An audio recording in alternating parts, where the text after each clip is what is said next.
It's time for episode 289 of the 3 Point Podcast, presented by the Memorial Healthcare Wellness Center. What a place that is. I'm telling you, you got to join. Start the new year out right. 15% off. It's just the place to go get healthy.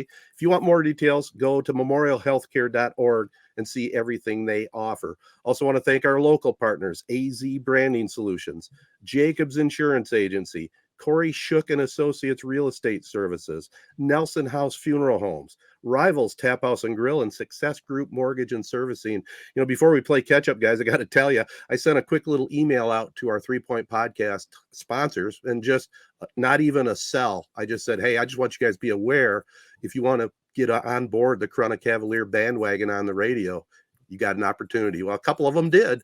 So just that easy, man. There's Corunna Cavalier mania in our area. We'll talk more about that for sure. Yeah, I mean, we said it. Our friends at AZee are putting together. They did the district championship shirts, and I know they told you they sold a ton. I'm sure the regional championship shirts, I'm sure they sold a ton. Oh yeah. I bet if you walk around town, you go into Meijer right now, I bet half the store would have some sort of Corunna gear on, and it is really cool. I mean, rightfully so. I mean, this is a once in a lifetime opportunity for, you know, those kids. Speaking of AZee, hey, look at put that. together this shirt for me. Super Ted, cool. you went and picked them up for me, so I appreciate that and sent them. Yeah, they did a few shirts for me, and we put together those Corunna football town shirts that the three of us got with our 3 Point Podcast logo on the back. So yeah, AZee Branding, they do a really good job. Anyone looking for embroidery, screen printing, hats. I mean, Ted, you've got what? You probably have a comforter with the 3 Point Podcast logo on it. I think my whole wardrobe now is 3 Point Podcast, all by AZee. But I mean, they do a great job. I mean, you know, the screen printing and the stitching. I mean, it's just awesome. Hey, you know, and all our other sponsors. I mean, if you want to get insurance, definitely check out Jacobs Insurance. If you're in the market for a new house, Kori and Associates. You know, if you know, everybody has death in their families, and nobody does it better and more professional than Nelson House. You know, our go-to sports bar restaurant, Rivals Taphouse and Grille. And if you're looking for a mortgage, you know, get a hold of Jim Woodworth at Success Group Mortgage and Servicing, and we highly recommend you check out all our sponsors. All right, that's our commercial. How about catch up? I can start, man. I mean, it's funny, these catch up segments. It's really not like, I feel like people don't really know anything about me, but it's more so just the trials and tribulations of life. That's what it's come down to with you. That's for sure. This will be, I'll throw out a question to you guys at the very end of this. So just stick with me on this kind of story, and then just know that there's a little carrot at the end for you guys. All right. So as you guys know, I just moved into this house, you know, a week ago. My phone lately, it's an iPhone 10. I've dropped it a million times. It's cracked. It's on its last legs.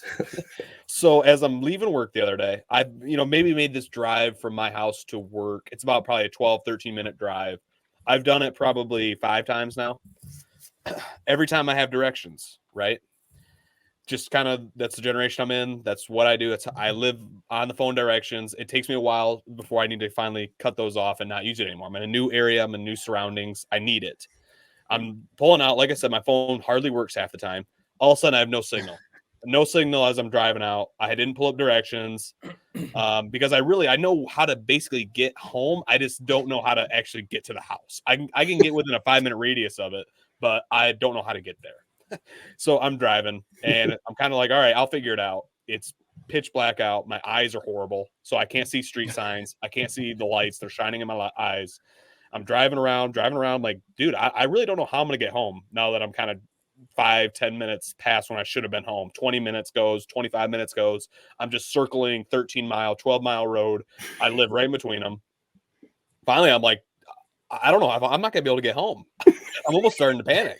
My phone's dead. I have no way to contact anybody. I finally just am like about ready to almost like cry, it feels like.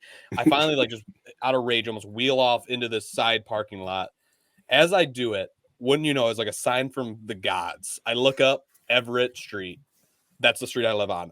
I don't know how it happened. I just so happened to turn there. I literally was at like my last breaking moment. I was going to pull into this parking lot and just sit there and think about what I can do to actually get home. Wouldn't you know it, I just saw the Everett Avenue sign, followed it all the way home.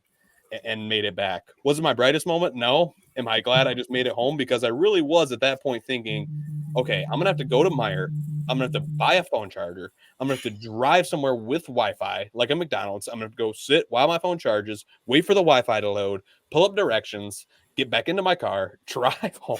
So it's going to be like an hour and a half ordeal before I really got home if I hadn't happened to stumble upon that street sign. So my question to you guys is, how did you live without a phone? How in God's green earth did you find your way cross-country trips? Ted, you used to drive all over the country. You still do. How in God's green earth were you doing that without a phone? It's impressive. I shit a lot on you guys about what you guys used to do. I mean, Ted's generation, like I said, their athleticism, exercise was vibrating on a horse, like we saw Babe Ruth do. But I tell you what, you guys impress me with how you're able to know where you're at. Does that skill ever leave you? And how did you guys ever even learn that? Well, I would go ahead, Matt. Well, I was just going to say, for me, I was just born with a pretty good sense of direction. You know, I pretty much know where I'm going, no matter what, within reason. But back in the day, when I was traveling all over the place for sales, pre-cell phone era, it was basically a map, or you would get a hold of the customer and say, could you give me directions from the nearest intersection, something like that. So it was, give me some landmarks to look for. Give me some landmarks. Yeah, turn left at the second road after the Burger King, that type of thing. Yeah. But my sense of direction really is pretty good. A lot of people have no sense of direction. Right. It sounds like you maybe fall into that, Jared, just because how long have you been at your house and you couldn't find your way home? I was going to say, before I answer your initial question, Jared, did you ever think, and I know this is like, some people don't want to do this, did you ever think just to stop at a gas station and ask for directions or something, or a Burger King or a McDonald's or something, and be like, hey, whatever your Everett Street, do you know where Everett Street is? You know, something like that. Even Ted describing, no, I didn't, because here's why. Ted describing like getting told directions, like now I have to be like a math whiz, remembering all these things. Turn left here, turn right there. When you see the rock, do a 360 and go straight. Like you can't remember that. You can't remember that. I can't even remember how to get to my house. That's 10 minutes away after I've done it 5 times. Do you think I'm gonna remember 5 different directions and how to get there? No shot. I don't even understand. I think that's a myth that never even really works. But what Matt said is the other alternative for sure that I would do in the day. Everybody did. You'd stop at a gas station and ask for directions where you're going if you're close by. It is. I think it definitely is a generational thing. And again, my generation is unique with a lot of these conversations because we saw both sides. Yeah. I grew up, pre-cell phones when, my dad still does, but when he just had a map for everything, literally a physical map for everywhere we went, and he knew exactly where he was going all the time. And then Ted, you remember when MapQuest came around? For sure. And you would get on your computer and it felt like this Jetsons or this other world. Like I can just put in an address and it prints out turn by turn directions. And this is just crazy. And now obviously GPS is what it is. Yeah. So I remember the whole progression of getting to where we're at now with Jared driving in circles in his own neighborhood. I'm kind of like down the middle. I'm not the best. I'll admit it, because I do rely on my phone a lot, but I can pick things up. Funny story. So my parents were just down here last weekend. And like I said, my dad is still even though my mom will bring where they're going up on her phone, on the iPhone, he still has maps for everything. And so after they left our place, they were going up to the mountains in Boone, where Appalachian State, the college is. Oh, yeah. And they were going to go camping and stuff up there. And one of my coworkers, she went to App State. So I just asked her, I said, hey, my parents are going up there. Is there any, recommendations, hikes, I don't know, anything like that? And she was like, I told her where they were going. And she was like, you might want to tell them they're going to lose service. Once they get way up in those mountains, they're going to lose service. That's scary. Yeah. So I was like, okay, yeah, I'll do that. So I called my parents, I called my mom, and she was like, we wondered about that. And I could hear my dad in the background. I've already got the map out. I know exactly where we're going. I know the road we're going on, so we're good to go. And sure enough, they got to their campground. So I think it is definitely a generational thing. Now, my wife has that sense of direction. We kind of joke with each other when we go places. I'm always like, all right, I got to get the phone out. I'm like, where are we going?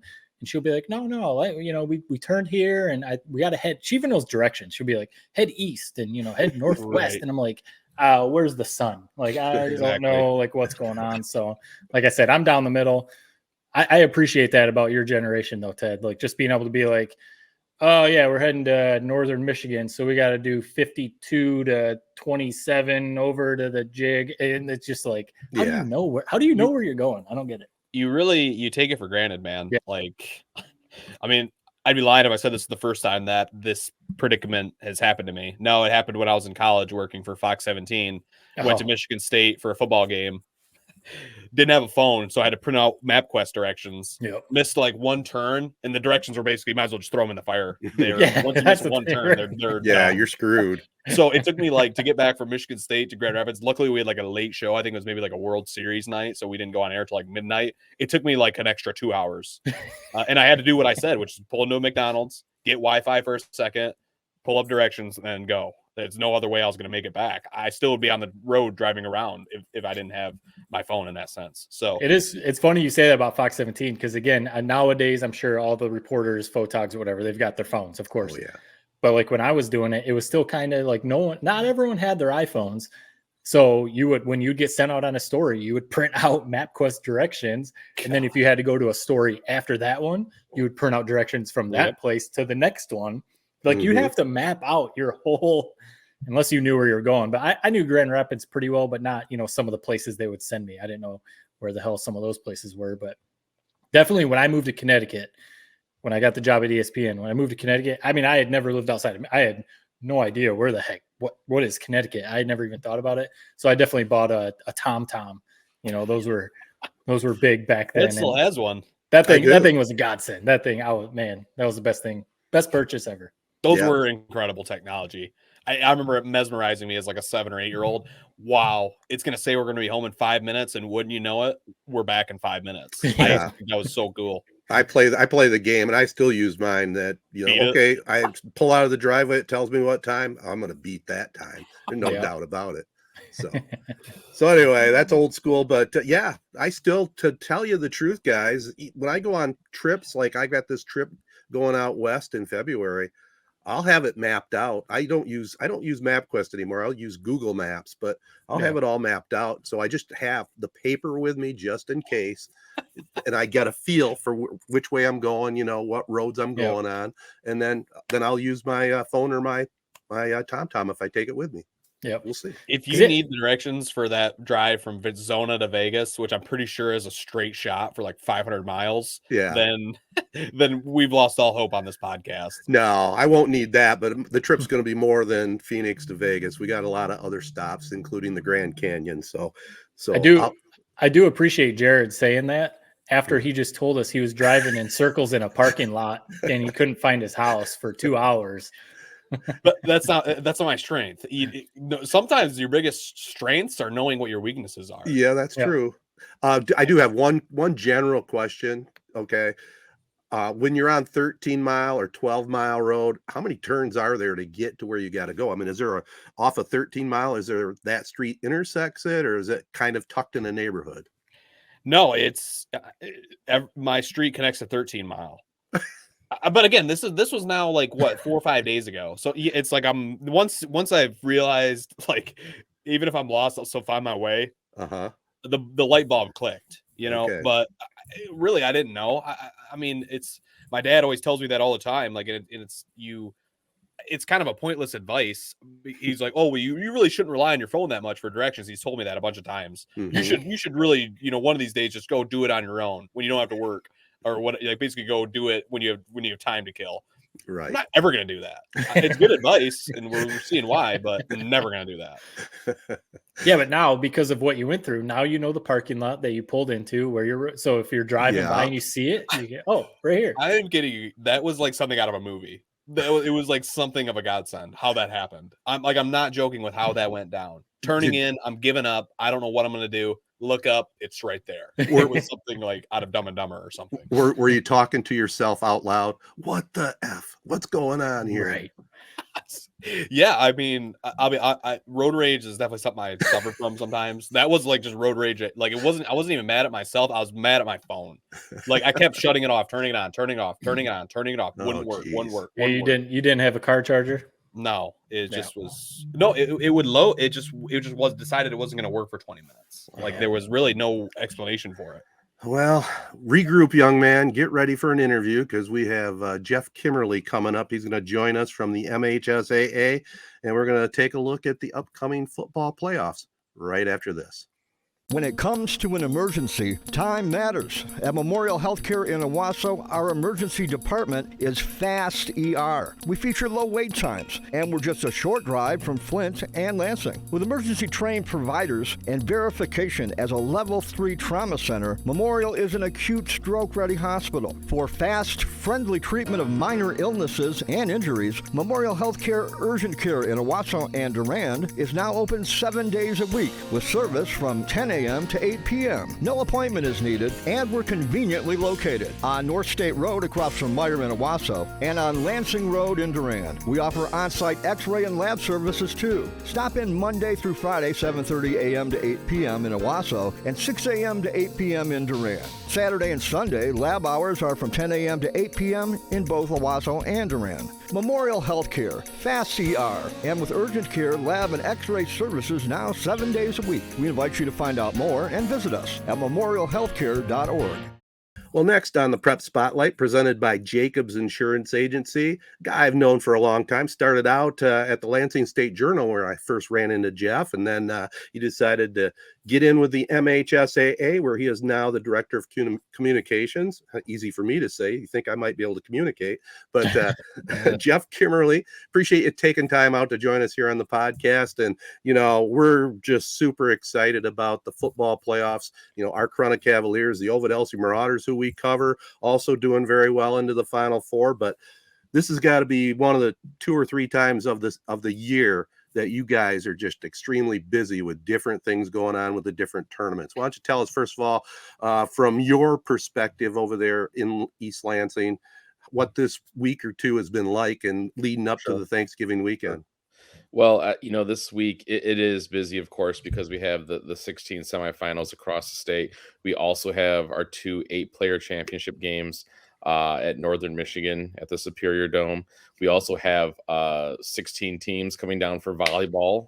Quarterfinals are tomorrow night, so that'll be in Battle Creek. And then we also have our Lower Peninsula girls swimming and diving finals at 3 sites Friday and Saturday as well. So football obviously makes up a big part of why we have a lot going on right now. But we also have some other sports that have pretty big followings as well. And winter sports are underway too. So everybody's kind of coming and going and mixing in over these next couple of weeks. And, you know, really, once we get to Monday, although we're still preparing for things all the way up until Thanksgiving, things do not quiet down, but they do slow down just a smidge. We know, you know, we're heading toward our last tournament of the fall, and we've done this one a few times, so we have a decent idea what we need to accomplish over those couple of days. Ted mentioned a couple teams. I mean, we've been talking about high school football, the whole state, but you know, we do kind of focus on mid-Michigan a little bit, Shiawassee County, I guess specifically. Of course. He mentioned Ovid Elsie and Corunna, 2 teams that we're definitely keeping our eyes on. Ovid Elsie is playing their semifinal in Grand Blanc. Corunna will be down in Ypsilanti. For people that don't know, I mean, even myself, you know, the exact process. Can you lay out your guys' formula for where these neutral site semifinal games are for people wondering, why did Corunna end up in Ypsilanti? Why did Ovid Elsie end up in Grand Blanc? Sure. We ask all of our schools at the beginning of a school year what they might be interested in hosting from a playoff standpoint. And then as we get closer during football season, we can whittle down possible semifinal sites. We like to be on turf, of course, because in Michigan, we don't really want to be on frozen grass at the end of November. So that kind of whittles down the group of available places again. And then schools have to want to be available. If somebody's team lost 2 weeks ago, they've probably turned the water off. They've probably turned off everything else that they would need, concession stands, press boxes, you know, what have you. And so that might take that school out of the running. Fortunately, we have a lot of schools that actually do stay open because they're either regulars in terms of hosting semifinals, or they want to be part of hosting a semifinal, having a nice big crowd there. Being part of that spotlight, being able to make some money selling concessions and things like that. And we're obviously very thankful for those as well. What happens is we have a decent idea of 3 to 4 options for every possible matchup going into the weekend. And as those matchups are determined, we're able to cross out some that just don't make sense at all for the teams that do advance. Really focus on the ones that do seem like the best option. I think people assume that every school is available across the state for us to put games, and that's really not the case. For example, my local school would have been a great option for a game, but they have their school play this weekend. So it's not a good option because parking would be at a minimum. Just things like that happen all over the state. And we have only so many fields to choose from. And honestly, we're pretty fortunate to have as many as we do. One of the big kind of changes this year for state finals weekend is the changing of when the divisional games are played. First off, gold star for whoever decided to make that change.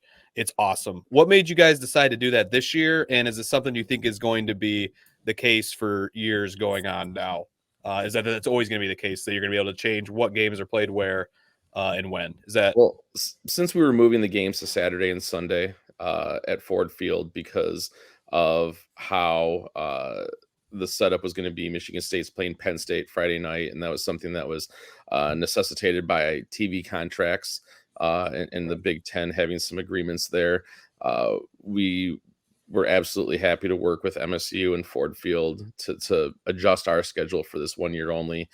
Those are two very, very helpful partners to us. Ford Field obviously hosts wrestling for us as well. Michigan State also hosts baseball and softball and girls soccer. And so, like I said, we were happy to help there. We figured as long as we were moving games to different days, why not try and see what might work better as far as times. We're going to finish with Division I on Sunday, in part because most years that's 2 Detroit area teams, and that keeps the audiences closer to home on a Sunday night when people have school and work the next day. Working with Bally's a little bit, Bally Sports Detroit, which has been our partner forever.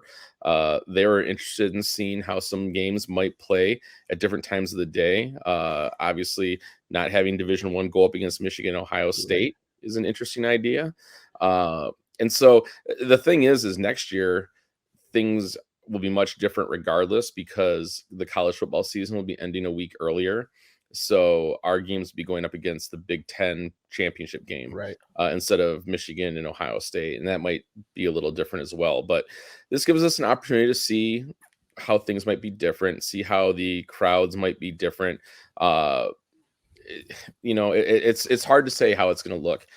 That we have teams, oftentimes in Division 8 on Saturday morning, Division 8 on Friday morning, Division 7 on Saturday morning. We often have teams that are coming in from the UP or Northern Michigan, and maybe not playing them first helps those teams out as well. This is really an opportunity for us to take a look at how all of this looks. Yeah, I've been to plenty of those 10 a.m. games, and boy, sometimes it's tough when, we're only coming down an hour and a half, but I get it. Some of these other schools, they absolutely have to make hotel arrangements and all that goes along with it. We talked a little bit about the Corunna and Ovid LC angle that we're covering real closely. From your perspective, Geoff, what other storylines should we maybe look for this coming week, Thanksgiving weekend anyway, or leading up to it? Oh, wow. There's so many. I would first say with Ovid LC, I think it bears mentioning that may have been the biggest stunner in the state over the weekend. I saw Division 6 as being easily the most wide open division going into the weekend. And even then, I think Constantine was the favorite. And for Ovid LC to do on the road what it did, we've seen them do great things before. The Chris Robinson era was like yesterday to me, right? But that one definitely was a stunner. What Corunna is doing is awesome. The Bauer twins are very good. There are actually younger children in that family that go to the Hazlitt School District where I live. And I'm thinking, wow, if we had those two guys in Hazlitt, how good would that team have been? Right. But, happy for Corunna. Actually, my high school career ended at Corunna's field. And so I always have a little bit of a weird feeling there, but I've grown to get over that and to be happy for those guys. So, and that's pretty neat for them. They've obviously been very, very good and defeated some very good teams along the way. I think, this weekend people are going to be looking at Belleville pretty hard. Belleville has won 2 straight Division I championships, and I think that winning streak is up to something like 35 straight games. So people are just focused in on whatever might happen there the rest of the way. We had 5 teams, I believe, win regional championships for the first time last week, including one of them that started out 3-4. Like Ovid-Elsie and stays alive to this day. So I think you could go in every division and pick out something. Division 8, you have Ubley potentially seeing Whiteford again at Ford Field. I'm kind of excited about that just because I think Ubley is due. They've been to the state championship games 3 out of the last 4 years. Obviously, Grand Rapids Catholic Central and Frankenmuth matching up again. That was a championship game in 2020. Frankenmuth was back last year and lost on a field goal with 5 seconds to play. The Mason coming back and beating Walled Lake Western in overtime last week. Now playing Detroit King, which eliminated them last year. The list goes on and on. That's what makes this part of the year so awesome. Is every game is good. Every game has a story. We say that all the time, but really, you can't find one that doesn't at this point. Yeah. Can you talk about you were laying out a lot of the matchups right there. Let's see, like last week, Belleville or was it 2 weeks ago? They were a nationally ranked game. It was Belleville and Saline. Yeah, they were a nationally ranked game. Last week, obviously, there was national eyes on Rockford versus Davison. Obviously, now Davison and Belleville, people are going to be watching that for sure. And, a bunch of the other matchups that you're talking about right there. How cool it is maybe for you, who works with the MHSAA to see some of the high schools in Michigan that are clearly fantastic programs getting, a little bigger recognition, I guess, outside of the state. Sure. I mean, I guess it's both ways from our point of view. On one hand, we believe that high school sports are local to their core. That's what high school sports are supposed to be about. Playing with your friends, playing against the people next door. Our biggest stage is our finals, and we have believed that has been a core philosophy of ours for 100 years. At the same time, it is nice for people to have some appreciation for state of Michigan athletics, football in particular. There was a time there where people felt like Michigan high school football wasn't that great. I'm talking probably 15, 20 years ago. And I think that has steadily faded. I think that people have seen enough from the Detroit area and the Grand Rapids area and the Muskegon area and all the KLAA, up and down 96 and all of these points in between, great players coming from small, tiny schools. My gosh, Jake Witt getting drafted from Ewan Trout Creek this past NFL draft. An 8-player school in the middle of the UP, right? So I do think there's more of an appreciation across the country for the ability, and I think it also speaks to the fact that where you have some places where kids leave high school to go play in some of these big programs across the country, the kind of the IMGs of the world, right? Of the world. And we've had people do that in basketball in Michigan, frankly. I think the fact that they aren't doing that in football, and let's hope that doesn't start, shows the fact that it means something to win a football championship in Michigan. And it's only getting better. And those eyes are only turning this way even more. All right. Well, Geoff, we'll end it with Matt's question there. We want to let you get back to your family and get ready for this weekend in Ford Field. We appreciate the time, as always, the cooperation we get from you guys over there. And thanks again. Of course. No, you guys are doing awesome stuff. I love it. All right. Thanks, Geoff. Jacobs Insurance Agency has served Shiawassee County and the surrounding areas since 1977. Just like 3 Point Podcast, we've had 3 generations: Gary Jacobs Sr., Gary Jacobs II, Brian Jacobs, and myself, Noah Jacobs, serving our community with offices in Waterford and Owasso on M21, just west of Home Depot. Stop in or go online to jacobsinsurance.com to get a quote or get your questions answered by our team. Jacobs Insurance is a proud supporter of our local schools and the proud sponsor of the Prep Spotlight. Insure everything, local, independent, and trusted.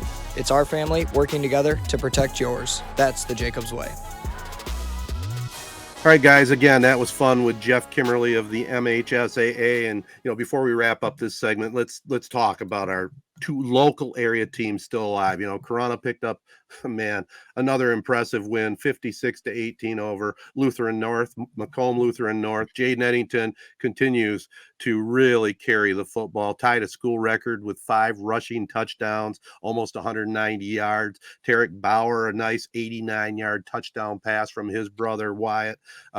Just again, a complete team victory, and it's Final Four time, a game away from Ford Field. It's just amazing. Yep. And we've said before that you never know what's going to happen in the playoffs, but this team, the way they're playing right now, I mean, you can't etch it in stone that they're going to be at Ford Field, but they're playing at such a high level that if it feels like if they play their game like they have been, we'll probably be seeing them at Ford Field. But you never know what's going to happen. So hopefully they're not taking anything lightly, which I'm sure they're not.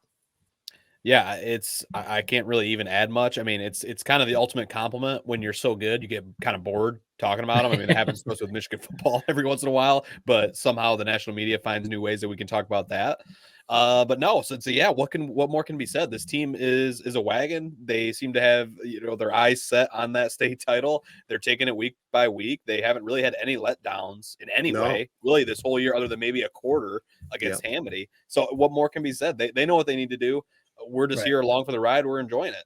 Absolutely. And I'm not going to go through the tail of the tape, but this has been a record-setting season. At least 8 individual records have been set on this team for the school history. It's just amazing. It starts with the Bauer boys, but Jaden Eddington tying the record for most touchdowns in a game.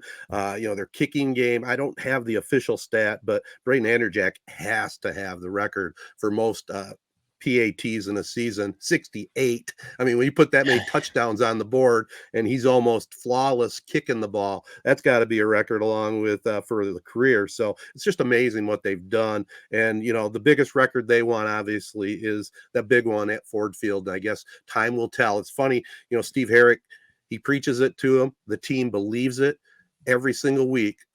They scratch the game that was just played and they focus on the next game and they say, this is this week's Super Bowl. That's how they preach it. And I think that's a great way to look at it. This next semifinal games, there's Super Bowl coming up. But let's quickly. Got to.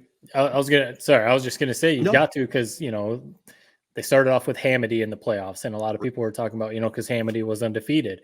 Yep. But the big thing was going to be if the teams won, it was going to be that game against Notre Dame Prep. You can't look ahead to that. Now, after they beat Notre Dame Prep, it's kind of the big thing is going to be what Grand Rapids team, either West Catholic or Catholic Central, makes it out of their game. You can't look past all these stuff because Flat Rock coming in, they're a good team. I mean, they're kind of on a dream season type of run right now.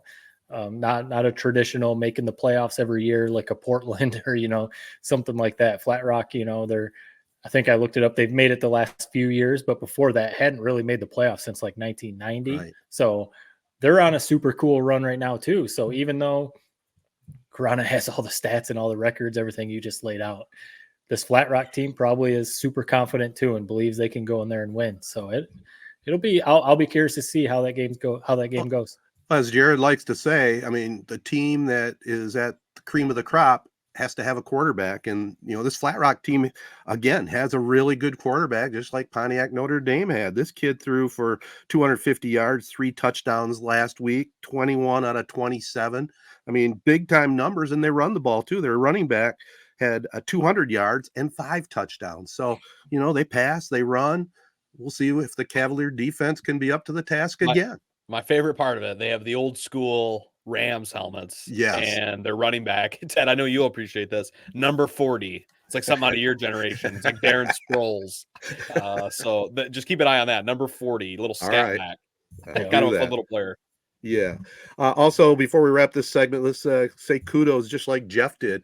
Ovid Elsie over there, maybe they don't look at it as a big upset, but I think probably 95% of this state looked at that score and what that result was and said, "Oh my goodness, Ovid Elsie pulled an upset." Bit of an upset without a doubt. They're 8-4 now, but they beat number 2 Constantine 38-25. That was the Marauders' second regional championship in school history. Of course, the Chris Robinson team made it to the state finals and lost out to, I think, was it Muskegon Catholic Central? My memory fades a bit, but it was a Muskegon school. And their running back, Clayton Frucci, we talked about it with Travis Long. Big game, 206 yards, 3 touchdowns, had a touchdown catch. Our main man, quarterback, Trace Tokar, 11 of 16 in the air with a couple of TD passes. I mean, the Marauder defense led by Brock Spitzley, who had 13 tackles, also had a fumble recovery. And sophomore Braxton O'Brien had a couple fumble recoveries. So sounds like, not being at the game, both sides of the ball, they came to play, on the road, on grass. Big win by the Marauders. It is a huge win, man. I feel like I'm in like the twilight zone. I feel like I got transported to like your generation, Ted, or something where the local teams, man, powers on the state level. It's awesome. I mean, Constantine, that's a legit program. Good year in, year out. I don't know the ins and outs of their team, but they're solid. I think they were unbeaten going into that game, or maybe just one loss. I mean, what more can you say? I mean, they're a game away from Ford Field. D6, like Geoff Kimmerly said, it's as open as any division. They could win that thing. And what were they, 3-4, and they've won 5 straight? That's the craziest part. They're playing tough teams in this region, man. This team had this area had some serious football this season. Absolutely. Can't say that. 9 out of 10 years, you can't say that. This is the best I think I can ever remember in this area. Yeah, they started their run out with beating Shiawassee County killer Lansing Catholic, as Jared likes to point out all the time. So I mean, their run started there, and they get to play at that nice new facility in Grand Blanc. They play Almont. So I know the experts, some of the people that we've had on the podcast, they're predicting Almont to get that W. But hey, man, Ovid Elsie's been pulling upset after upset, and they just, like you said, Jared, they just beat Constantine. So they should.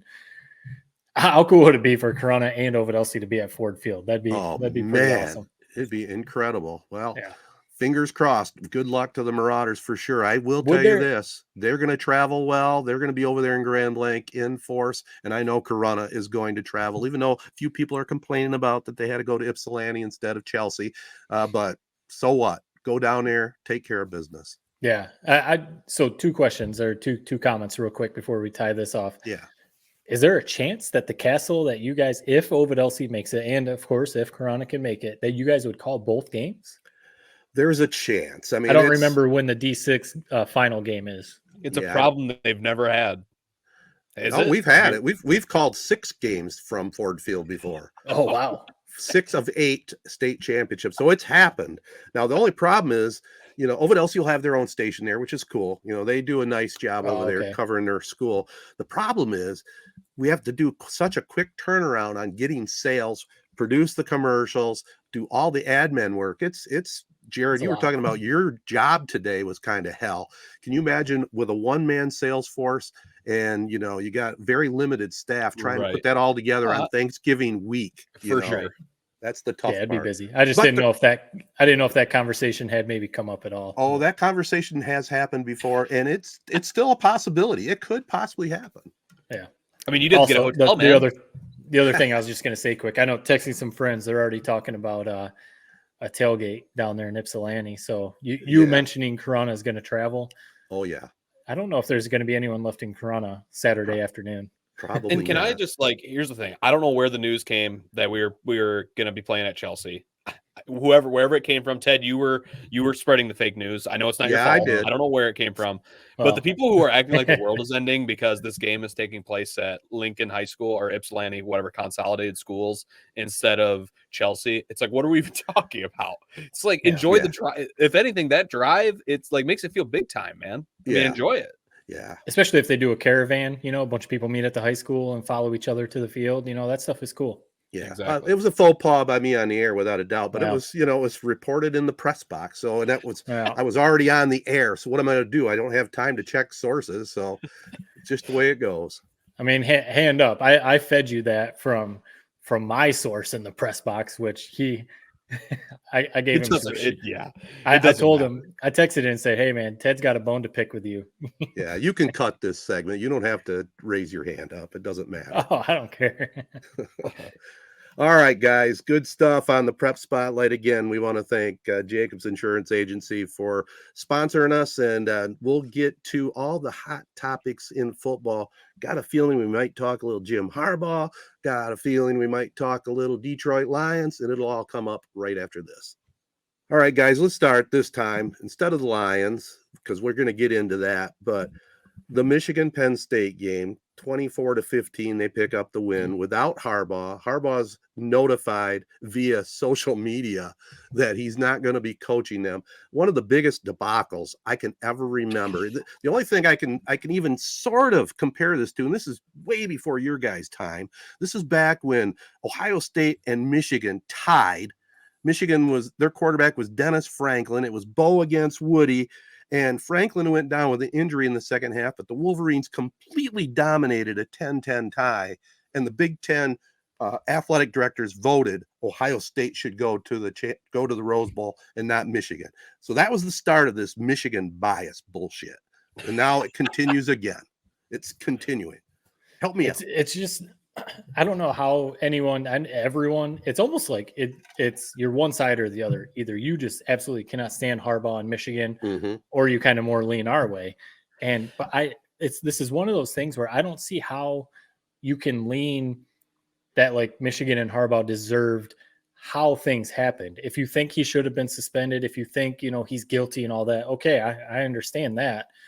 But to be in the air on their way to State College, and then to find out on social media, and then he lands, and you see the picture at the airport where he's huddled with the group of coach, and they're probably like, what can I go to the team hotel? Am I not supposed to be at the team hotel? Like, right. Am I not supposed to be like, how do we do this?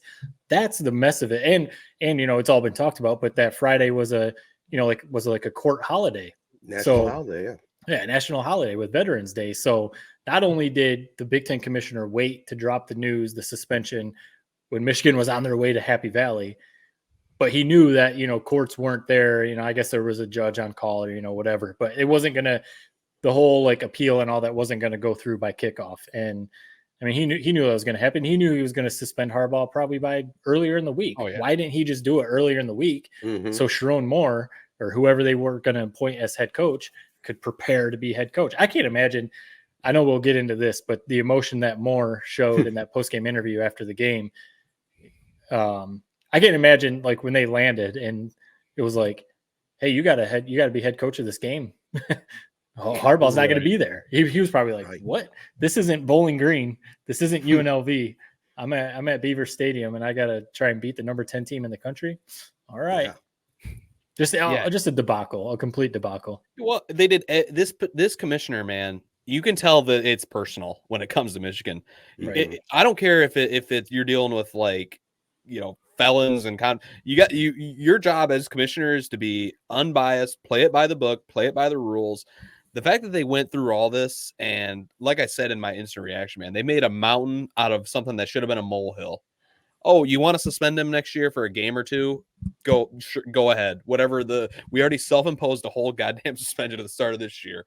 But the fact of how they went about it, where you're hearing all the tea leaves, that they had this conference call with the other coaches, where once you open it up to that, where you're doing this whole kind of, let me know what your guys' thoughts are on this. What do you think they're going to tell you? They hate Michigan. James Franklin probably could get fired at the end of this year because he couldn't beat Michigan on Saturday. Ryan Day, especially now at this point, if Harbaugh's not on that sidelines, I mean, loses 3 straight years to Michigan, he could be fired. These guys are fighting for their lives. I don't blame them for trashing Michigan on that call. That shouldn't have been what position. They shouldn't have even been in that position to start with. This commissioner, man, he's lost. I hate to say it. This is what your job is. You botched it at every sense of the word. I get that they cheated. They probably did, and it probably was somewhat of an advantage. But the way it's been handled and the fact that they haven't let this investigation play out, as everyone a lot smarter than me has said, you're setting a bad precedent for everything that's going to come from here on out. Yeah. It's a joke, man. We'll come back to that whole thing, but let me just savor this win for what that was on Saturday. Wow, was it awesome. I'm not kidding you. That's the sweetest, that's the happiest I've ever been watching a Michigan football game in my life. You guys remember before the season, I was saying how basically none of this matters until the college football playoff. I can't get over that TCU game.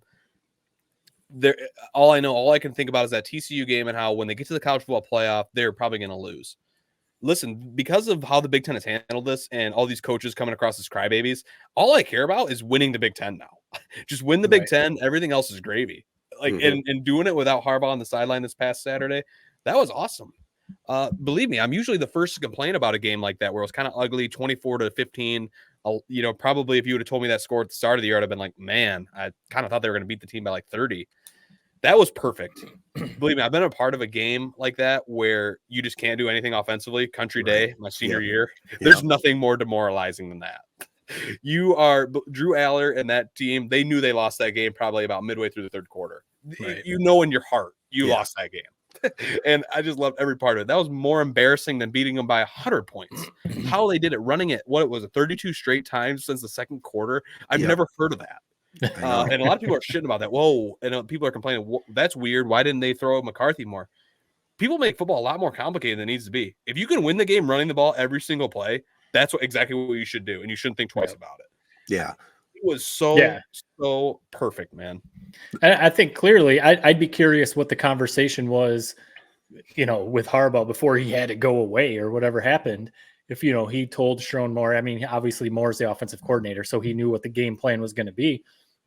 But I wonder if the conversation was that. We remember the Washington game a couple years ago that was very similar, that they basically ran the ball 65 times and only passed 6 or 7 times. Right. And, fans were complaining and all that. And I was probably one of them because I like to see them throw the ball. But if you can win the ball or win the game because you know that Penn State's offense isn't going to score points. Right. Even though it was only a 9-point victory, it really was a bigger margin than that because you knew Penn State's offense wasn't going to score more than 15, 16, 20 points. Basically, it was like Michigan was control the clock, don't turn the ball over, and we got this win. Let's just get out of Happy Valley, figure out all the Jim Harbaugh stuff and everything else, and we'll figure out the rest. And that's what's cool about this team. I saw some clips of Harbaugh's presser today, and he was talking about the humility of the team and how they're unselfish and all that kind of stuff. And JJ McCarthy is a first-round draft pick, and he's in the Heisman talks. And at least what we see, he doesn't care about not attempting one pass in the second half. That's the best part. Blake Corum, same thing. I mean, he obviously got a ton of carries Saturday, but the rest of the season, he's splitting carries with Edwards. Even Mullings comes in and gets carries. JJ's running the ball more. These guys genuinely, at least, again, everything we see, do not care about stats. If we have to run the ball 32 straight times, no passes in the second half to get a win against Penn State, cool, let's do it. 100%. So you got to appreciate that. Yeah. And it was so sweet. I agree with both you guys as far as how awesome that game was to get behind us. All the bullshit we had to listen to, the whole, all these talking heads nationally, they all have differing opinions. Majority seem to not like Harbaugh, but there's a fair share that do like him. But it was just awesome to see them pull together. It was awesome to see the emotions after that game. I mean, Sherrone Moore and Corum, I mean, the heartfelt that they love their head coach. I mean, that says a lot to me right there. Whether you're out there and you're a Harbaugh liker or hater, that team loves him, and that's what counts. And they play for him. And it's the weirdest penalty that he can't coach on the sidelines, but he can coach during the week. Again, I have to go back to this stupid, ridiculous going on. I mean, the Big Ten decides to hand out a penalty, but the NCAA doesn't. I mean, why don't they let it? Why didn't they let it go due process and hear from everybody involved? Make your decision. I think we all three agree something's coming down. They cheated. There's no doubt about it. There needs to be some sort of penalties. It could be, they talked about maybe taking away some recruits or big fine or maybe a combination of that and suspension. But the way it came down and when it came down, is ridiculous. It's just completely ridiculous. It is. And we're all, anyone who listens to this podcast or knows us, we're all very big Michigan football fans. But I also think that we're not super fanatics. Right. If Jim Harbaugh, if it comes out that he did know, or they're guilty of something, they push this Connor Stallions dude to do this, whatever that would be found out, we would be the first ones to say, yeah, he deserves a suspension.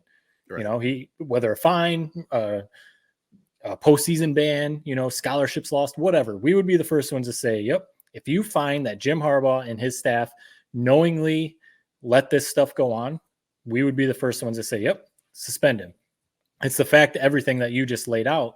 The NCAA said that they can't find any connection. The Big Ten, even in their statement, said they can't find any connection. This is more a university suspension.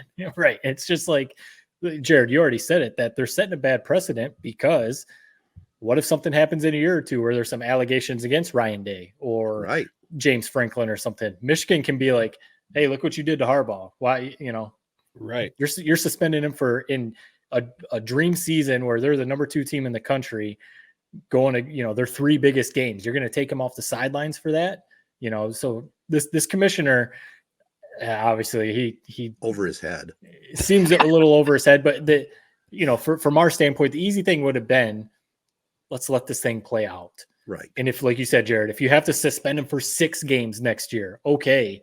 But to do this right now, it just seems really weird. It's such a strange, stupid.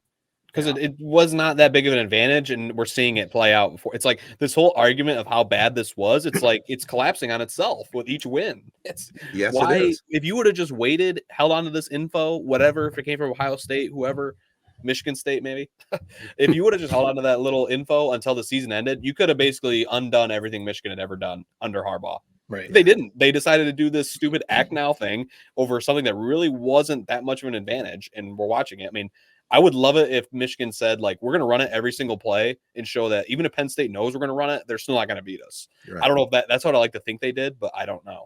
It definitely seems like they were sticking the middle finger up to James Franklin, because Franklin was one of the coaches that came out and said, like, yeah, it sure seemed like they knew what we were doing every time I was calling a fake field goal, whatever he said. And they were basically like, here it is. We're going to run the ball every play.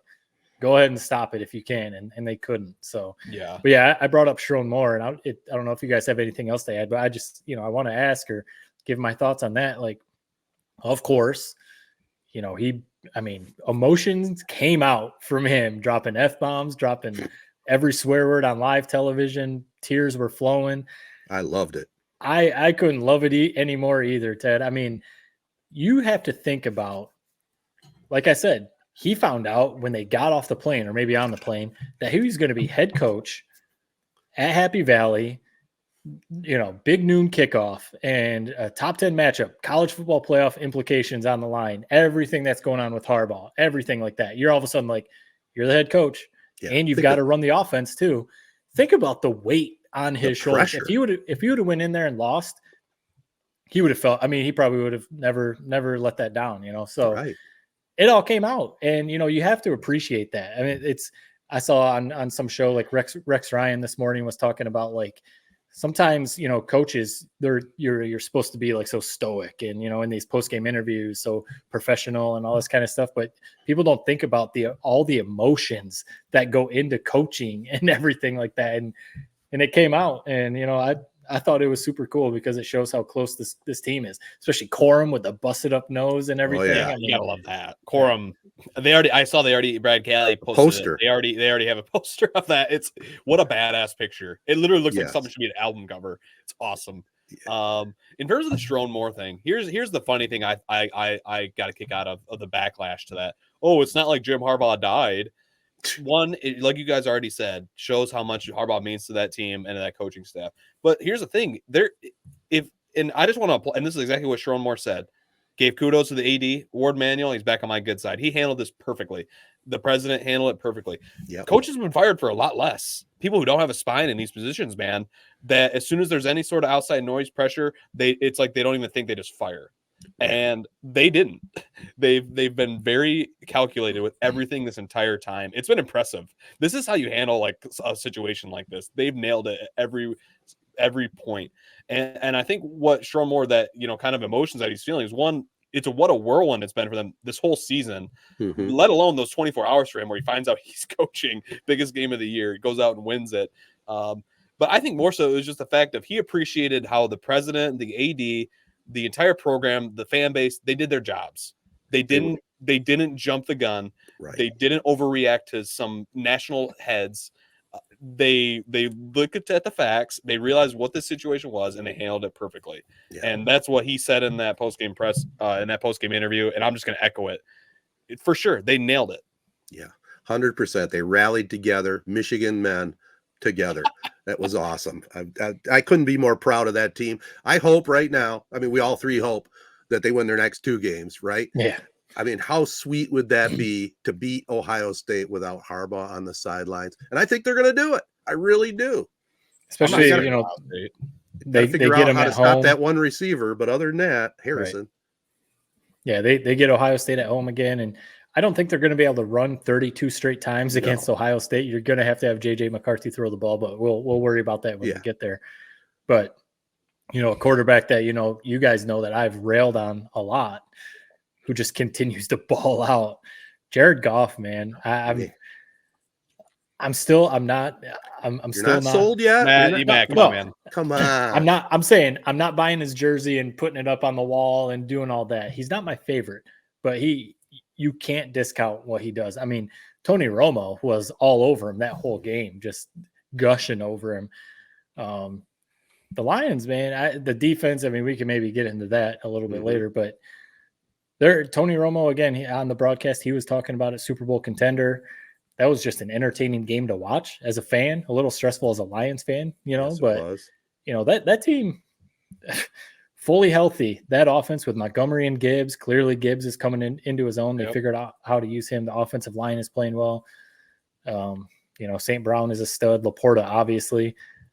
They've got to be one of the best offenses in the league, you know? Absolutely. And Ben Johnson calling the plays. They're Jared Goff. I mean, it can't be understated, Matt. He's a top 10 quarterback in this league, maybe higher. Yeah. I mean, he's the best player on this team. I mean, we know how important quarterback is. He has been as advertised whenever it really turned. It basically was right after the Hawkinson trade. Since then, he's been. How can you argue him almost not being a top 5 quarterback in the league? Yeah. He's been that good. Yeah. In this system, the fan base behind him, the staff behind him, Ben Johnson inspiring him. I mean, he's so good on third down. Everything is going right for that guy. You love him. Everybody has rallied. The fan base is there for him. He is a top quarterback. He really is. And as long as you have that top quarterback, you can beat anybody in this league. Now, I mean, we'll talk about the defense in a second. But when you have a quarterback like that, you can beat anybody in this league, whether it's playoffs, whether it's Super Bowl, whether it's the end of the season where we got Dallas Vikings to end the year. Right. I put my trust in Jared Goff. He can get it done for us. And I know I was one of the guys that was always kind of saying I didn't think he was the guy. I was wrong. Ted, you were the first guy on it, even if you jumped off it for a millisecond. But you were right. Jared Goff is the guy. We don't need to look any further. This is the quarterback for the next 5 years, maybe the next 10 years. No, he's our guy.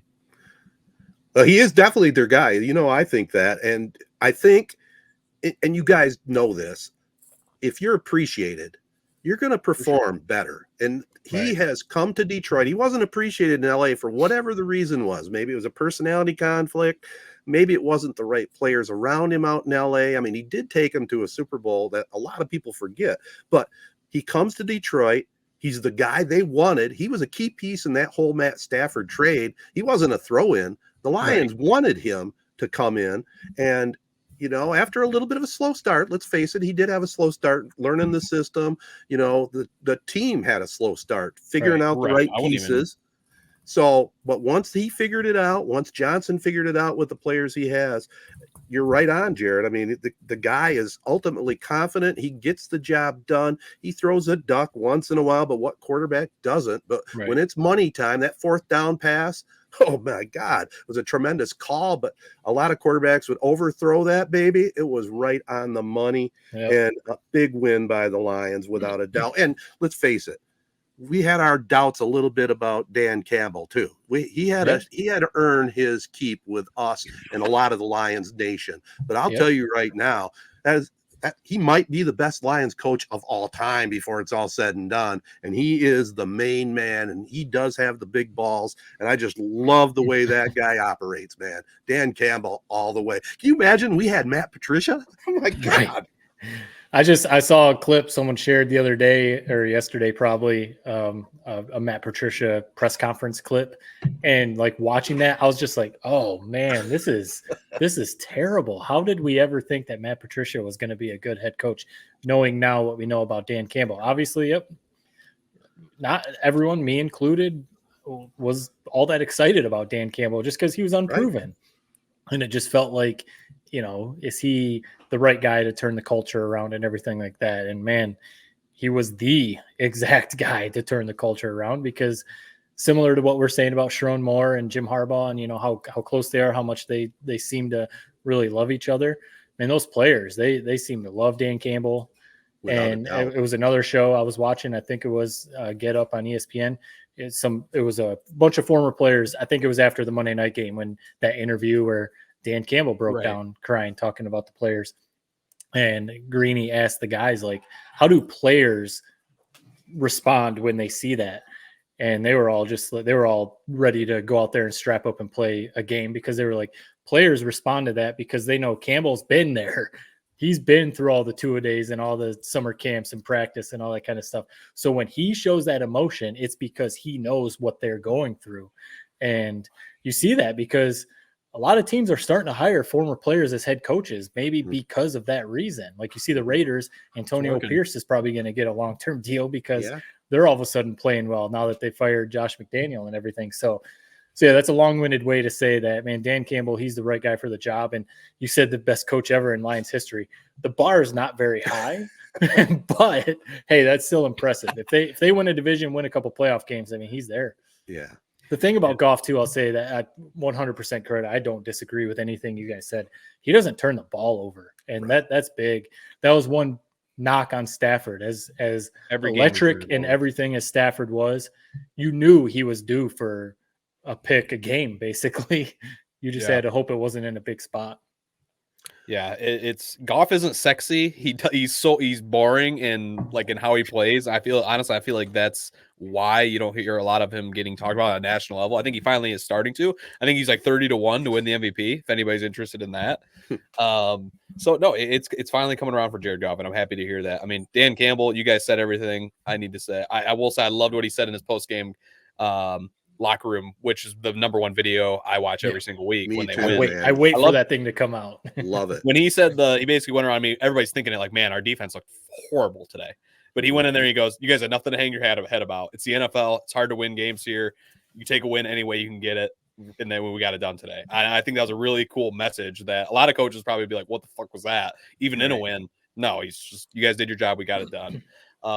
One thing on offense before I'm going to segue to defense. This is something small, but I love the addition of Rodrigo on the offensive package. I like to imagine that package is called Rodeo. I don't know if it is or not, but that's what I name it. And that's what we can start calling it. Let's do it. You know, there's a play coming down the road where they're going to throw him a touchdown pass. Absolutely. You know that's coming. But that's exactly the guy I want lead blocking for me. I don't care if he's a defensive guy at heart. Put him in front of me and let's run behind him. Yep. The defense. All right. We talked about all the good things. And anytime you win a game in the NFL, it's great. I think we can all agree that sometime down the line, whether it's playoffs, whether it's Super Bowl, wherever, the defense is going to be what lets us down. Yeah. One thing I find interesting, I mentioned the whole Hutchinson thing week 1. I haven't mentioned anything about it since. Now you guys are starting to message me about Hutchinson. And I find that funny how it's really kind of come full circle where I said that take. I never went back to it for weeks and weeks. Now everybody's coming to me about it. So where do you guys at with the Hutchinson thing? And especially this pass rush, which went another week without a sack. Mm-hmm. I'm not flipping on Hutchinson by any means. I think he's still the real deal. It is a little head scratching. He gets pressures, but he's like, he doesn't get home. He doesn't get the sacks. I don't think there's anything to that, but sometimes he even kind of whiffs on the sack, but he's still getting pressure. I think it's just because he has no help. I mean, there is just no pressure from the defensive line. And I'm kind of with you. I think, if you look back, we beat the Chiefs, but Mahomes still did have a good game, but he's Patrick Mahomes, of course. Geno tore him up. Geno's been tearing him up, ever since he's been with Seattle. Well, Justin Herbert yesterday tore him He had a up. big game. And who else? Did you throw the Ravens, Lamar? I mean, they lit him up. Yeah. Was there other Yes. ones? Basically, what I'm saying is any good quarterback. Do you lose Time it? out. Yeah, one sec. Matt, you're freezing up. We good? Yeah, any quarterback. Yeah. Anytime, any quarterback, that's where you're at. Basically, what I'm trying to say is, so far this year, you'll take 7-2 anytime. Lions are 7-2. Any good quarterback they've played has kind of carved them up. And Lamar Jackson. Lamar Jackson was the other one with Baltimore. So obviously, you're going to be seeing good quarterbacks in the playoffs. Worry about that later. I guess the point I'm trying to make is I'm kind of with you, Jared. I do feel like the offense is fine as long as Goff is healthy and everyone's healthy. The offense will be able to put up 30, 40 points anytime they want. The defense at some point is going to have to step up. I mean, I don't know. There's no other way around it. They're going to have to step up. I think I texted you guys this. I mean, what happened to the blitz packages? I mean, Right. Bring Anzalone once in a while, or Tracy Walker, or mix it up.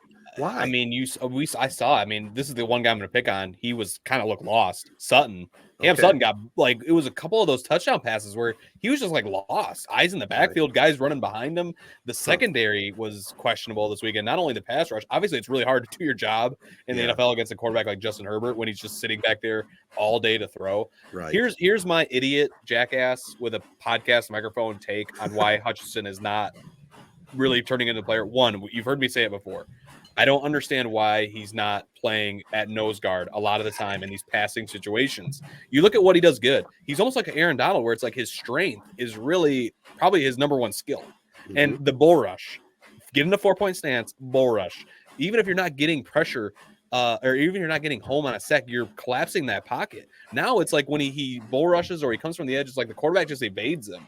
How many times do we see Herbert just escape around him on that really sweet play Herbert made on a clip in the second half? If I'm Aaron Glenn, let's get this guy at nose guard in passing situations and just tell him to bull rush. He plays patty cake. He's out there playing patty cake, doing these Dwight Freeney ballerina spin moves when his number one skill is just the fact that he's a brute and is stronger than just about anybody he's going to go against. Again, this is me sitting in an attic with a podcast microphone. But flat out, what is he doing? Yeah, I agree with some of that take. I don't know if I would say put him right at the nose in the 4-point stance nonstop, but we've talked about it before. No, I'm not, move him him around. Put him middle linebacker. Put him on, shift him on opposite sides of the field while the quarterback's calling out his signals. Move him around. Don't let him be an easy target there to block. I do want to say this though on the defense. I know we might have different opinions on should the Lions have gone after one of those big ticket edge rushers, and part of me says yes, but part of me also says I'm going to trust Holmes and Campbell because I think the same thing with Hutchinson. Maybe he's not quite right now having the season he should be as far as sacks, but he's a locker room guy, man. Right. He's part of the culture change that Dan Campbell has had put together, and I think maybe that's a little bit why they didn't pull the trigger. He wants that locker room together. He feels he has good enough talent. And I guess we'll see, but I do worry a little bit about the defense as they go deeper and deeper into this season. Yeah, I mean, at this point, who would we be to question Brad Holmes? Because it seems like basically everything he's done has worked. It just seems like my rebuttal to that would be this is the year to go all in. The NFC North, the division, the Packers aren't good. Right. The Bears aren't good. The Vikings actually look like they might be decent with Josh Dobbs at quarterback, but the division is the Lions. It's their division to lose at this point. So that would be my only thing. Go all in. If you have to trade a couple draft picks to get, I don't know if it would have been Chase Young or I don't even know if Max Crosby was actually available, but Montez Sweat was a big name thrown out. Sweat, get something, even if maybe not one of those big ticket ones, but just someone else that might help Hutchinson, because right now no one else gets pressure on the quarterback. And when you're not blitzing and when you're not moving Hutchinson around, just three yahoos on their couch watching Lions football. It's frustrating, but at some point you got to pressure. If you let Justin Herbert just sit back there like I said, Jared, you could have been cooking the Lions defense yesterday. I mean, with the time that Herbert had. So I mean, I know I'm not some like quarterback guru. From personal experience, when you're under pressure compared to like a game where you have all day to throw, it's night and day, man. I mean, that's high school I'm talking about. I can imagine what it's like at the NFL level when you're actually sitting there reading, picking apart defenses. right. It's a totally different game for those guys. It's like not even fair. It's not even fair to your secondary to expect them to defend these guys when when he's got all day to throw. I don't know. It's a problem for them to try to solve. I don't think they can. Maybe when Houston comes back, maybe we'll get some of that production. But to kind of talk maybe about if Gardner Johnson can come back. Yeah, right. I didn't hate not making that trade. I get what you're saying, Matt. I wouldn't have hated if they made that trade. It just seems like it's almost like you're really putting all your faith in a guy that's been injury plagued, hasn't really produced at that level that we were kind of hoping for, that Washington especially was hoping to see. So I didn't hate passing on that trade. Yeah. As you guys have heard me say in pods past, I would have loved to have seen them address that in the draft. It's a problem for next year's draft. You just kind of roll with this team that you have. You find other ways to get pressure on the quarterback, like Ted's saying. Maybe it's blitzes, or you just hold off hope that somehow, some way, something will change between now and in the playoffs. Right. Was that a third round draft choice and just his contract? Was that basically it? Well, and his contract's up at the end of this year, so there's really no guarantees 49ers are probably not going to keep him. Really. Right. So it'd be a free agent. So yeah, I could see why they didn't pull the trigger for a couple of those reasons, but man, they got to get some pressure on the quarterback somehow. They got to figure that part out. If they could do that, man, it's the whole package, and I'd be feeling a lot more confident without a doubt. I will say, man, I finally am willing to admit this. I was wrong about the Jamal Williams take. When Montgomery, and again, this is kind of the whole. I might be backtracking. This is the week when Montgomery's out again. But when Montgomery and Gibbs are full strength, wow, what a tandem! Yes, Montgomery on that one run. He just pops off the screen. I mean, he's athletic. He's short. He's strong.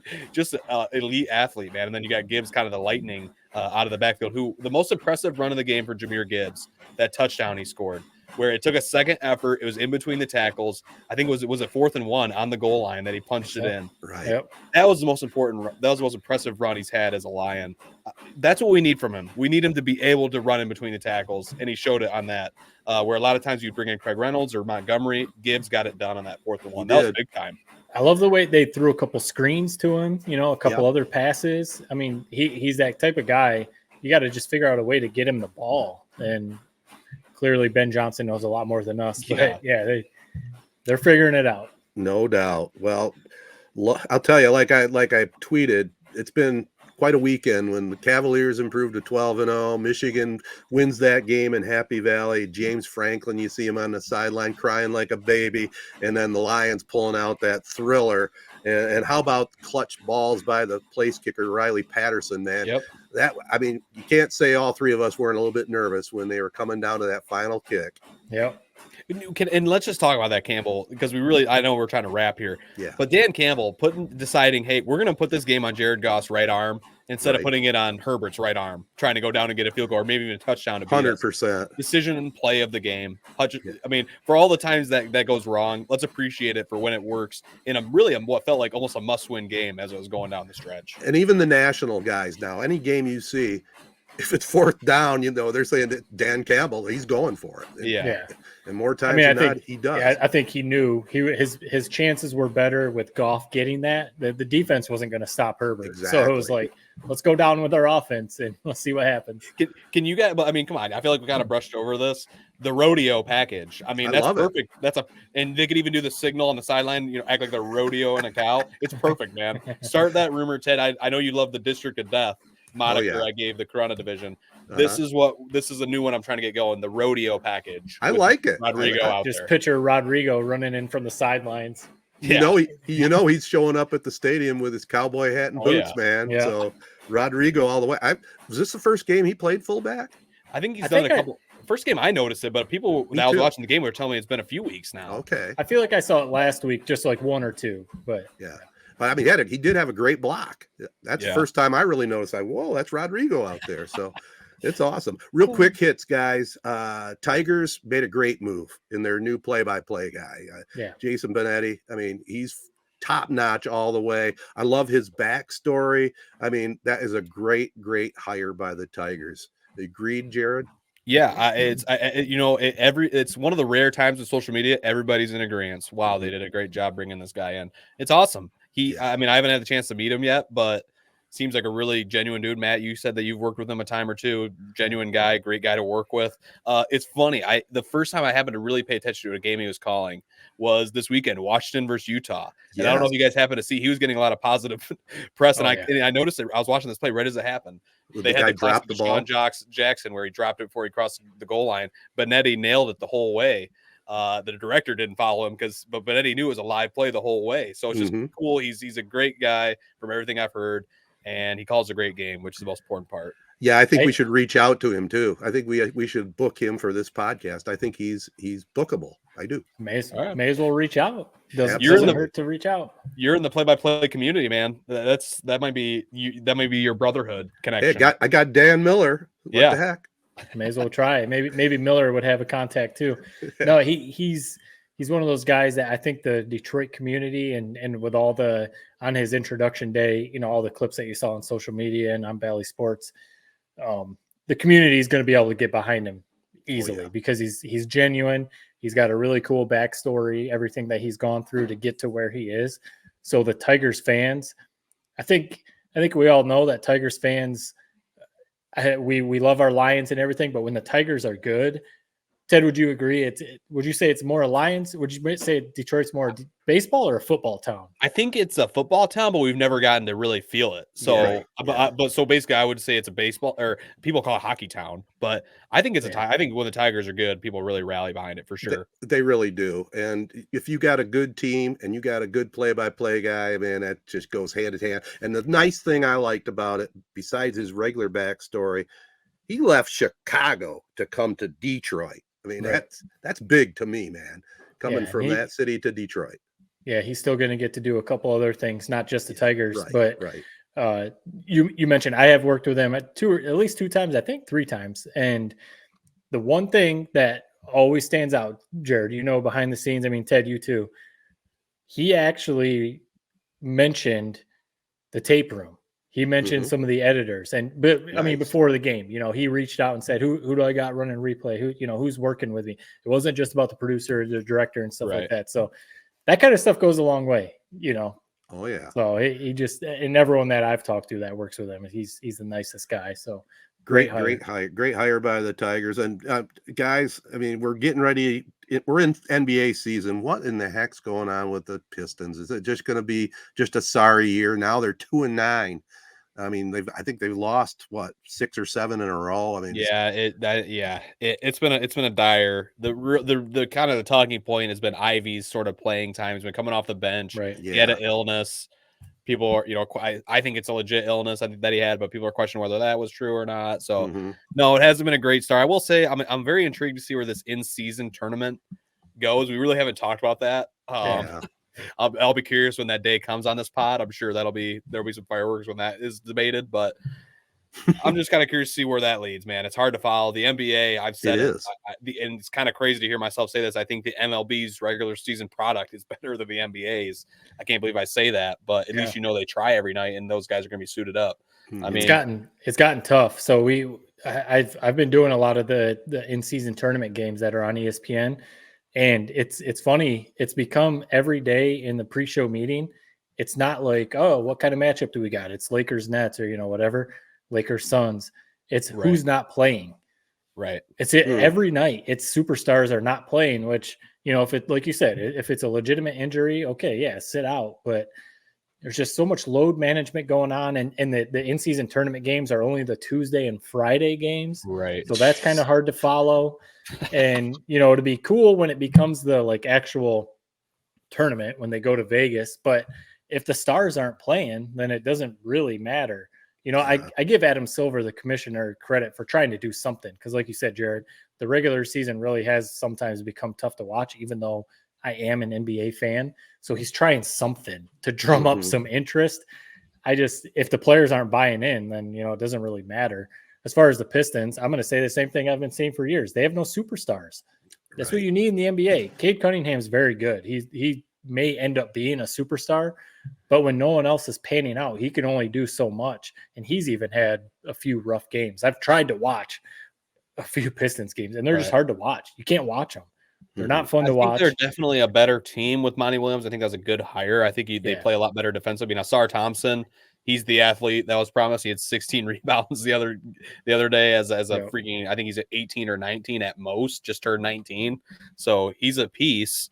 But yeah, it's like you said, I mean, Matt, really that's where you need to start and stop. It's like to really win an NBA title, you need like one of the top 3-4 players in the league. If you don't have that, you really don't have a chance. And that's why the NBA, it's like, it's kind of hard to even get behind this rebuilding movement, because there's just no end in sight for 90% of these teams. Yeah. It's become a whole different beast from back when I was younger watching the NBA. It's completely different. Some things are good, but there's a whole lot bad. It's tough for teams trying to fight their way, like the Pistons, to be relevant and be a championship contending team. I don't know when that's ever going to happen. How weird is it that I literally listen to probably 3 or 4 hours worth of like NBA podcasts, and I'm on Twitter all the time seeing all the news, but like I could give a shit less what actually is happening on the court. I don't understand. It's so weird to me that I'm like that, but I don't think I'm alone in that. It's like you care more about what happens off the court, the drama, the news, more than you actually are like watching and enjoying the game on the court. Oh, the NBA is definitely a soap opera with all the load management and James Harden going all over the place, and all the other little scandals that happen. You got to hope that, like Memphis with Ja Morant, they drafted Ja Morant. They weren't very good, and he turned into a star. I mean, he's got his own issues. You got to hope that Cade Cunningham turns into that. And if he doesn't, then we're sitting around for 10 more years waiting for the Pistons to get relevant. But and even if he is, I mean, it's like, look at the Sixers. It's like, what do they do? They're probably not a title team. They've had an MVP, and it's a weird sport. It's a tough sport to get behind, but I can imagine how awesome it is when you have a team like the Bad Boys, or like you said, the 04 Pistons, where you actually have a title team. I mean, how awesome is that? And you mentioned 76ers. I mean, they are in first place in the Eastern Conference, but it's a long season, and go Red Wings. They're third place in their conference, so they're playing some good hockey down there. They're in Sweden right now. Is that where they're at right now? Yeah, they have 2 games coming up in Sweden. So yeah, it's a kind of interesting, like how the NFL does these Germany games. They're going and playing 2 games in Sweden. So that's the big story this week. Wow, I'll have to check that out. I didn't even realize that, man. So that's pretty cool. Does that affect you at all? Oh, it's all hands on deck, man. When do they play their games? I think they're like 1 o'clock games. Honestly, I should know. I don't know for sure. I think there's a game on Friday and Saturday, maybe. I think they're like 1 o'clock because of the time difference. Right. So I think it's 7 o'clock their time or whatever, night game, but it's being played at 1 o'clock. Jeez, crazy. All right. Well, I think we've had enough, guys. Let's get out of here. This has been episode 289 of the 3 Point Podcast, presented by the Memorial Healthcare's Wellness Center. Sign up for a 2024 membership, 15% off available. Get yourself healthy, get in shape. Get details at memorialhealthcare.org. I want to thank also our local partners, AZee Branding Solutions, Jacobs Insurance Agency, Kori Shook and Associates Real Estate Services, Nelson House Funeral Home, Success Group Mortgage and Servicing, and Rivals Taphouse and Grille. The Z92.5 Castle Game of the Week, that's a no-brainer. The D5 semifinal from Ypsilanti, Lincoln. Corunna Cavaliers 12-0, taking on the Flat Rock Rams. Rams 9-3, but don't shortchange them. They're going to be ready to play. By the way, guys, this is kind of my swan song. Casey had a Chi-Town gig on Friday night, so I got to slide back in the play-by-play spot for probably one final time, man. It was pretty cool. I gotta admit, man, I had my game face on. I was ready for that game, and it was a lot of fun. Did you have my Uncle George following you around like a documentary crew? Is that what was going on? I don't know what he was. No, he just came up to enjoy the game, I think. But yeah, it was, he had one of the best seats in the house up there in the press box, so it was good to have him in town. But it was a lot of fun being back into that. But it'll be good to have Casey back. We'll have the 3-man crew going again this Saturday afternoon. That'll do it. Peace and love, everybody. Be kind. Thanks for listening.